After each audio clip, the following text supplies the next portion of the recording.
it's kind of amusing to me when people try to defend Disney Star Wars by saying that it's actually doing really well and the only people who don't like it are just a vocal minority of incel-ists and phobes online trying to make it seem like it's doing bad. But then we get headlines like this: the Acolyte isn't ruining Star Wars, you are. And by you, it's talking about the original Star Wars fans, the fans of the George Lucas Star Wars, and not necessarily the fans of the Disney Star Wars shows. But still, if you look at this headline a little bit closely, you can see they're kind of admitting something. The Acolyte isn't ruining Star Wars, you are. They're basically acknowledging that Star Wars is ruined at this point. It's just a matter of who's responsible. Like I said, they're trying to blame the George Lucas fans of Star Wars.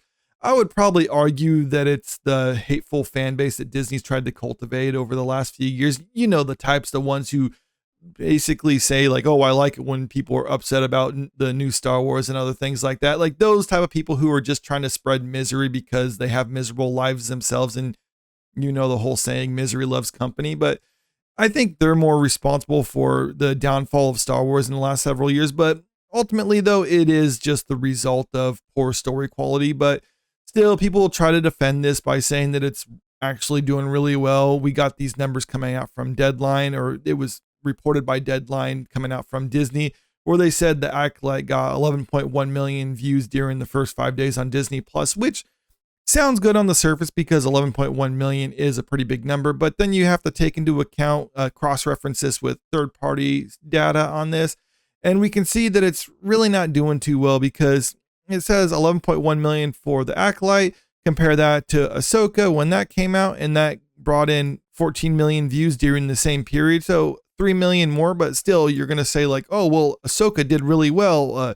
So that means the Acolyte's still doing well, even if it's not as good as Ahsoka, right? Well, not necessarily, because then I also compared this to Samba TV because Disney doesn't like to report all the figures for all their shows. They just kind of be a little bit more selective about it.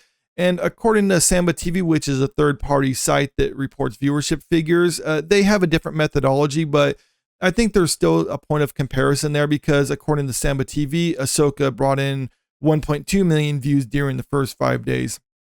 Now, what does this mean? Does this mean Samba's more accurate than Disney?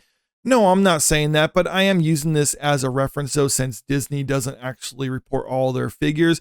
And I gathered the data I could on the other Disney Plus Star Wars shows, and I made this little graph about it. So you can see for Ahsoka, 14 million views for them equates to around 1.2 million viewers for Samba TV, according to their methodology. We got 11.1 million for the Acolyte. We don't have the Samba TV figures for it as of yet, but I think it stands to reason.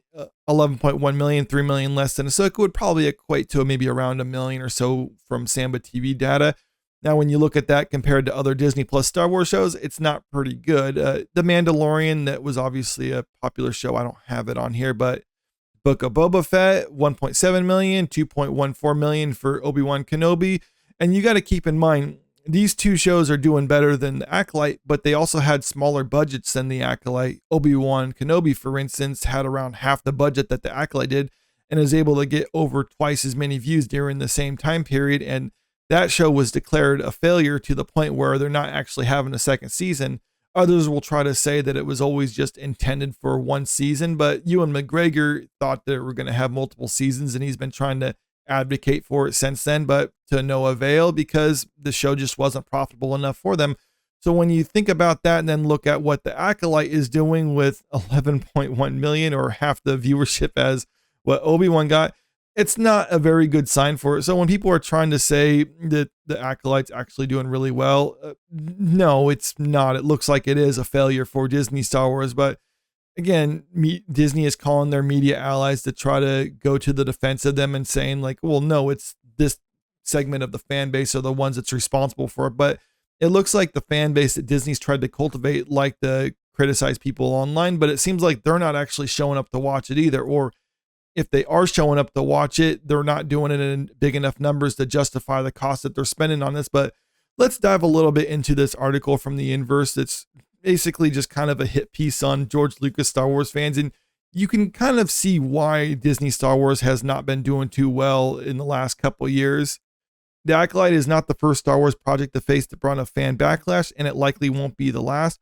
but the new live action series is also one of the best additions to the galaxy far away in a long time, embracing decades of nostalgia while also thinking critically on the franchise's legacy. I would say it's not really doing any of those things, but whatever, they're entitled to their opinion, I suppose. It also might be the most diverse Star Wars story yet, and while that's definitely a boon for marginalized fans, it's made the Acolyte the target of a vocal splinter of the fandom.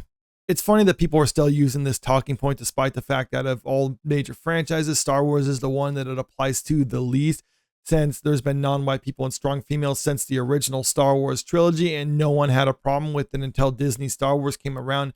And even then, it's not even for all Disney Star Wars projects. Like, look at Rogue One. That's the most well-received Disney Star Wars movie. You ask a lot of people who don't like Disney Star Wars stuff, they'll still acknowledge, like, yeah, Rogue One was pretty good, though, and that stars a strong female character and a non-white guy. The spinoff to that, Andor, is also well-received. The Mandalorian has a diverse cast, and that's really well-received and did pretty well for Disney. So it seems to be the only time Disney is complaining about the racist and sexist, or when it's in relation to shows that aren't doing too well. And if you belong to one of these groups, all Disney sees you as is basically just a shield for legitimate criticism. And I think that's what Disney does from the get-go. They'll just cast people in various groups. They don't care about representation or anything like that. They only care so much as if we're getting pushback, we can just hold up these people and be like, whoa, you just don't like it because this person is in it. Like, it's a woman in it, or it's a non-white person in it, or something like that. And I'm thinking most people are looking at this and just saying, like, okay, we don't buy it anymore. That's kind of an old excuse. We don't care about that. And now they're trying to flail and say, like, oh, well, it's review bombing from these ists and phobes. That's why this show's not doing too well.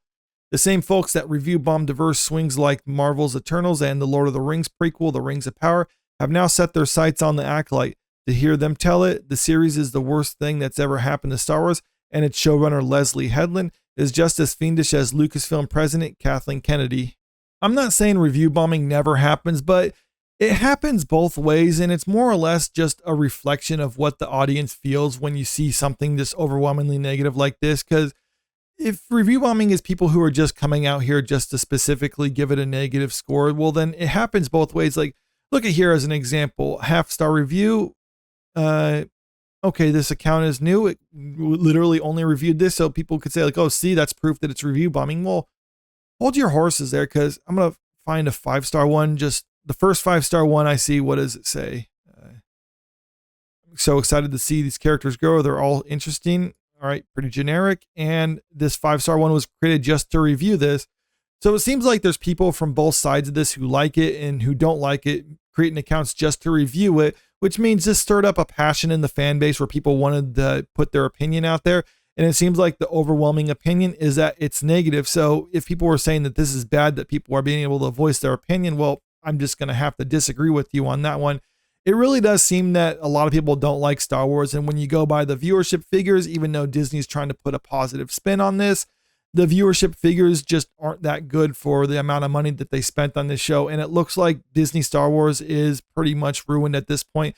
But it's not the fan base who just acknowledged that, yeah, this just isn't for me according to Disney. It's the fan base that Disney's trying to cultivate, who aren't really showing up to actually watch their shows, are the ones that's ruining it for Star Wars. But let me know what you think about all this in the comment section below. Do you agree or disagree with this one? And also, if you haven't already, make sure you click that subscribe button if you want to stay up to date with the latest entertainment news. And if you can, like and share the video because it really helps out with the channel. Thank you.